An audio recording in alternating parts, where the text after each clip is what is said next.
the pain like.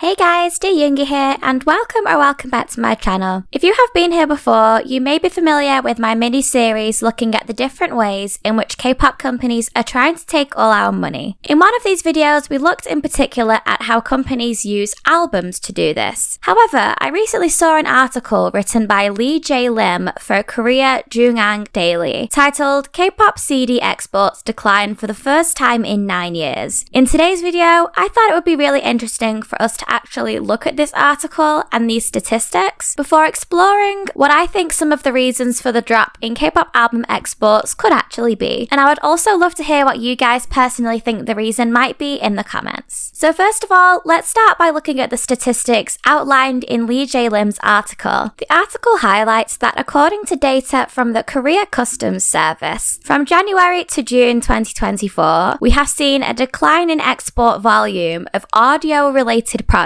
which includes physical CDs for K-pop albums. The fall was only by 2%, which doesn't sound like a lot, but when we're talking in the regions of millions of dollars and thousands or even millions of albums being imported and exported around the world, that 2% suddenly becomes quite a lot and very noticeable, especially when we consider the fact that every year since 2015, K-pop album exports have only been increasing up until now. The article also explains how Kim Jin-woo, a head researcher at Circle Chart, found that the total K-pop album sales for the first half of the year had seen a slump, with sales for the top 400 albums this year falling by 14.39%. And lastly, but still very interestingly, I'm sure we have all heard people discuss first week album sales in the past, where fans often try to purchase as many albums as possible within the first week of release to break records of other artists previously set. But first week album sales for K-pop albums have been dropping as well compared to figures we have seen in the past. Examples of this have been found by market tracker Hantao Chart and amongst large groups such as 17, who saw first week sales dropping from 5.09 million to 2.97 million. IVE saw their first week sales drop from 1.61 million to 1.32 million, and zerobaseone's first week sales fell from 2.13 million to 1.35 million. Okay, so now we have discussed these findings of the article. I'm hoping you see why I thought this was definitely interesting enough for us to talk about. So let's look at the potential reasons why K-pop albums and exports might be dropping, because there could be so many. First reason I think might be a major one, and that is the cost of living crisis. Okay, I don't know if other countries are calling the general rise of the cost of living a crisis, because I don't really see any other countries use news networks, but we have been calling it a crisis here in the UK. Just to quickly summarize, the cost of living crisis is basically a scenario in which the cost of everyday essentials that we all require, such as energy and food, rise much faster than the average household income, thus creating this situation of difficulty where people struggle to make ends meet, which is why people call it a crisis. Okay, now while I'm sure we can all understand that people all around the world are living in various countries with different economic climates, I think we can safely say that in many countries around the world, a lot of people have been really suffering from the consequences of rising energy costs, basic food becoming more pricey. And as a result of this, people have had to sacrifice luxuries to make room for the essentials. I'm sure a lot of us would agree that purchasing a music artist's merchandise, including something like a K-pop album, while I would love to do it more often, it would definitely be considered as a luxury or a treat we would give to ourselves when we can afford it. Therefore, in these sorts of circumstances, a lot of people may be deciding that purchasing an artist's album is not a priority for them anymore, while they still have to make the little money they have stretch further. Another potential reason for the decline in K-pop album exports and sales could be due to fans getting priced out by export fees. I remember when I first got into K-pop and started buying physical K-pop albums, there were no local stores selling K-pop albums in your country, and the only option as an overseas fan was to get them imported from Korea. But I really didn't have a major issue with this, and I think I must have been very lucky because I never got hit with any crazy customs fees, which I know is common in some countries, and I didn't find shipping fees to be too unreasonable. I used used to be able to purchase an album and get it shipped all the way over to me on like nearly the other side of the world without breaking the bank. However, this situation seems to have changed now, and I can't remember the last time I purchased an album directly from a website shipping albums from Korea, because I was finding the shipping fees to often be 2 to 3 times more expensive than the album itself. Because of this, a lot of fans like myself may decide to vote against getting albums exported to them and are now lucky enough to have stores selling K-pop albums local and accessibly. This can be a great way to get albums either slightly cheaper or at least much more quickly than some of these websites where you have to pay crazy shipping fees and then wait weeks for it to show up. But of course, these stores still have to get CDs shipped to them wherever they are in the world from South Korea. So you still don't get the full benefit of saving on shipping and export fees by buying more locally, because these stores still have to account for some of their cost of shipping and export by putting it onto us as the customer so they can make profit too. Therefore, fans might be struggling to buy albums either online or in person thanks to the influence of export fees. So less companies or direct customers are needing to export albums overseas because sales have been dropping. Aside from the cost of actually exporting albums having an effect on the number of albums exported, another potential reason fans could be deciding to purchase less albums is because of the oversaturation of versions and repackages. In my video talking about how K-pop companies are using albums to take as much money from us as possible, we discussed how companies choose to release different versions of the same album with a different photo book, sometimes having as little as 3 or as many as 20 versions of the same album. Companies may also release what they call repackages, which again is a similar album already released just with a few extra tracks to convince fans to spend more money. However, as I'm sure many of us are aware, this can get very costly very quickly, and as time goes on and more groups start to release multiple album versions and comeback after comeback with repackages to follow, it's only natural that fans won't be able to afford all of these all the time. And if you're a multi-fan who stans multiple groups, how could you possibly justify buying all of these? It's just not physically possible or realistic. It's likely that fans will get used to companies releasing multiple versions of an album and will just buy the one with the photo book they like the most. That's what I tried to do. Or fans might even start to recognize which groups will likely be back with a repackaged album, and they will just wait for that full version to come out rather than buying a mini album with 3 tracks and an instrumental or a remix. Okay, another interesting reason that exports and album sales might be dropping is due to the rise of streaming services. Of course, streaming services have been around for years now, but as time goes on, I think more people than ever seem to be subscribed to a streaming platform such as Spotify, Apple Music, or YouTube Music, which they will use to listen to their favorite artists and albums super conveniently. You can make as many playlists as you like and have all your favorite music literally downloaded at your fingertips to listen to wherever and whenever you will like. There used to be a time where people would purchase physical albums and play them on a CD player. Nowadays, there's probably more people who don't have a CD player in their homes than people that do. And a lot of the main pull of still buying a physical K-pop album, even when you don't own a CD player, would be for the photo cards. Those fun little added extras we can count on K-pop albums offering us. But you can very easily buy album photo cards separately now, as they're very collectible, and not have to play the mental lottery of will I or won't I get my bias. You could literally just buy the photo card with your favorite member on it and save yourself time, money, and hassle. Therefore, if you already have a subscription to a streaming platform which you pay money for and know where you can get those added album extras you want, such as photo cards elsewhere, I understand why some fans might decide against also purchasing a physical album, because they're not going to play it anyway. They would just use a streaming service to listen to the music if they wanted to. Another reason I think could be leading to the decline in album sales and exports, which I find very interesting, could be due to us no longer being in the pandemic. During the COVID-19 pandemic, we were living in very unprecedented times where we weren't allowed to do most things, and for us K-pop fans that meant no physical concerts. Therefore, during the time of the pandemic, while many of us were bored at home and not physically able to go and see our favourite artists in person, fans might have been more inclined to want to spend their money on getting an album imported over to them from Korea, if possible, because they either couldn't physically go to a K-pop shop and buy one, or go to a concert or festival and see their favourite artists perform. Fans might have a bit of extra cash from concerts that got cancelled or were teased and never really happened.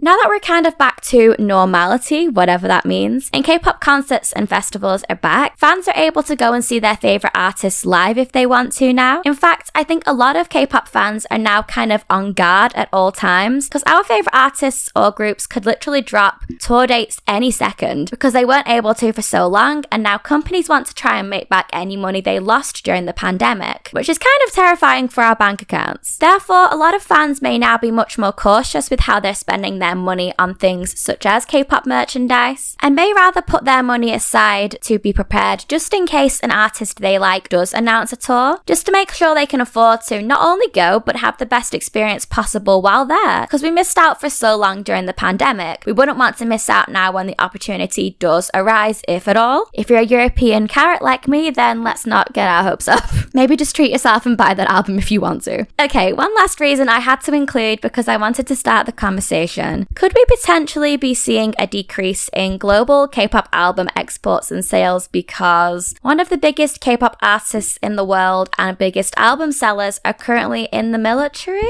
Okay, a big hear me out here. I'm not trying to start drama, but you guys know I'm an army and I have watched BTS sell millions and millions of albums for years. As of 2023, according to Circle Chart, BTS is the best-selling artist in South Korean history, having sold more than 40 million albums. When you look at the list of K-pop albums which have sold, say, over 3 million copies, for example, 8 of those 17 albums were released by BTS alone. Ever since BTS enlisted, sure, we have seen releases from the members on an individual basis which have been doing well, but we have not had a full group album since 2022.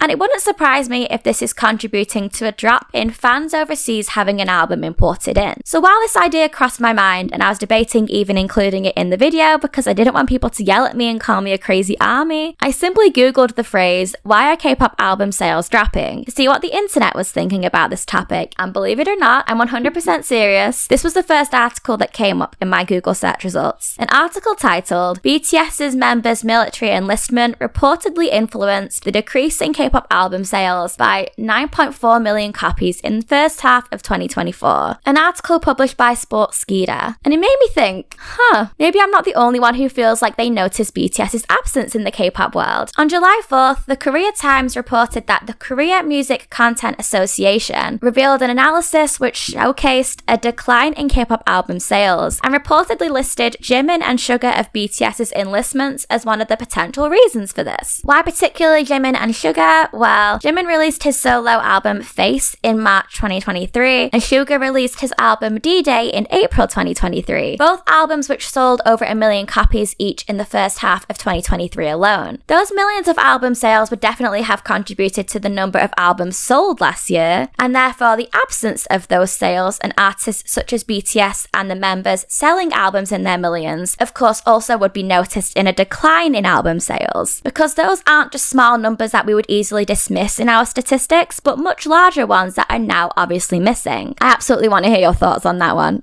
Okay, conclusion time. We have listed many potential reasons for the decline in K-pop album exports and sales for the first time in 9 years. And I can't exactly say which I think might be the more leading reason, because I personally think they might have all played a part in this. Therefore, I would much rather hear your thoughts on the topic. What do you guys think is the main reason for the decline in K-pop album sales and exports? Do you also think it might be down to a multitude of reasons, or would you put it down to one major factor? I would love to hear your thoughts. Okay, and that was it for today's video. Thank you so much for watching if you got this far. If you did enjoy this video, please give it a thumbs up, and like we said, let me know your thoughts in the comments. If you're new here, please hit that subscribe button and turn on the notification bell to be the first to hear whenever I upload, and I'll see you next time. Bye guys!